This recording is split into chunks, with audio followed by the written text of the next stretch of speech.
So we were saying we have these three ways of asking for a price. ¿Cuánto cuesta? Or ¿cuánto vale? That's the most typical form. And for something, for when we go to the grocery and ask for the price of something that's which price is changing more often, we usually ask ¿a cuánto está?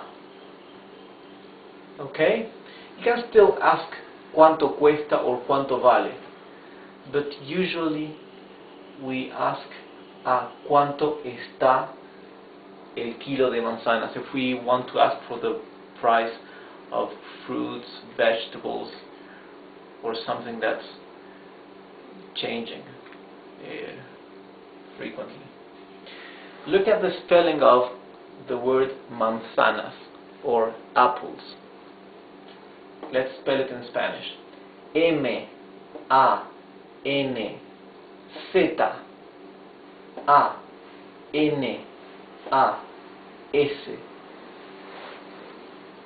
Buenos días.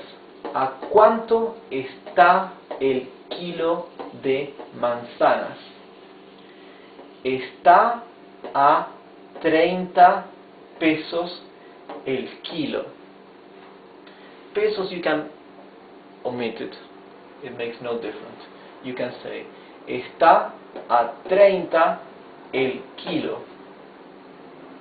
Or you can even say está a 30. Right? To reply that, to answer that it costs 30 or 30 pesos. Look at this.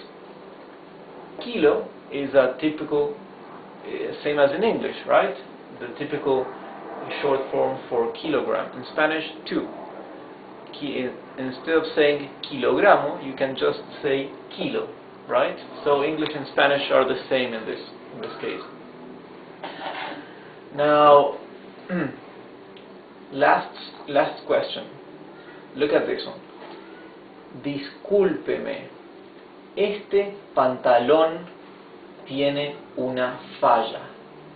¿Acepta devolución? Imagine you bought a pair of trousers, right? Pair of trousers is pantalón. Pantalón is trousers. Imagine the trousers has a failure. A failure is una falla. And you want to ask the salesperson if they accept to return the goods, right? Devolución, to return. First we ask, excuse me, discúlpeme. Discúlpeme is already conjugated in the formal tense, right? Do you remember that for the second person of the singular,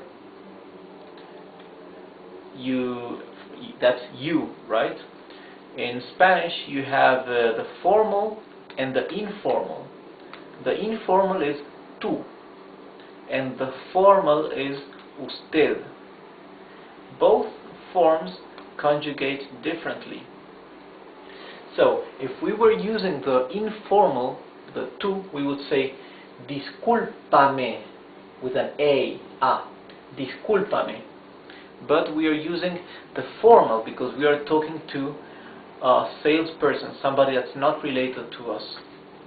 So we say discúlpeme, excuse me, este pantalón tiene una falla. ¿Acepta devolución?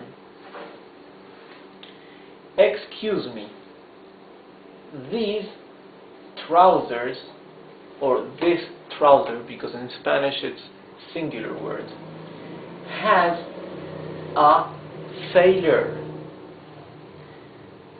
Do you accept the devolution or returning of the goods? Here we are omitting the the pronoun because the verb accept in Spanish is already conjugated for the second person in the singular in the formal way, right? Acepta. I read acepta, or I listen acepta, and I know that the subject is usted. So I can omit usted. I can just say acepta devolución. In English, you would need to use to add the word you, right? Not in Spanish. You don't have to. Now the salesperson will reply, yes, of course, I need to see the invoice. Sí, por supuesto. Necesito ver la factura. Sí, por supuesto. Necesito ver la factura. Sí, por supuesto. Necesito ver la factura. This is yes, of course. I need to see or look at the invoice. Again, necesito is conjugated into the first person of the singular, I, yo. So necesito already is implying the subject. So I don't need to say yo necesito ver la factura. I can just say simply necesito ver la factura.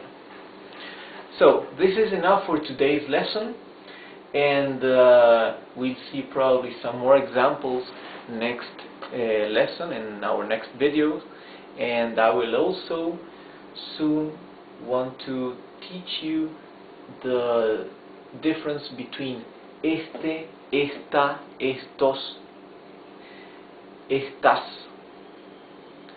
aquel, aquellos, right? So this, these, that, those, okay? So probably in the next or the following lesson I will be teaching you that. So just come back to my website, and I hope to see you soon in our next lesson. Goodbye.